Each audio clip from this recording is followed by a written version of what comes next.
নমস্কার বন্ধুরা, আমি শঙ্কর মিত্র। আজ আপনাদের একটা পুরনো জিনিস দেখাবো, যেটা এখন সচরাচর দেখা যায় না। সেটা হলো এই বনতুলসী গাছ। এই গাছ দেখুন কত সুন্দর ফুলগুলো। আগে সব জায়গায় দেখা যেত, এখন দেখা যায় না। কি সুন্দর লাগে। এই ফুলের খুব মধু হয়। এর ছোট ছোট ফল হয়, পাকলে খুব মিষ্টি। আমরা ছোটবেলায় খেয়েছি। কালারগুলো দেখুন।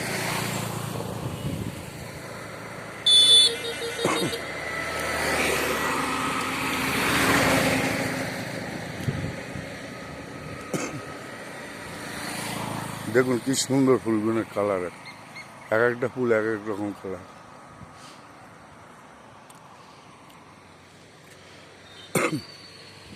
চারিদিকে ভরে আছে, চারিদিকে।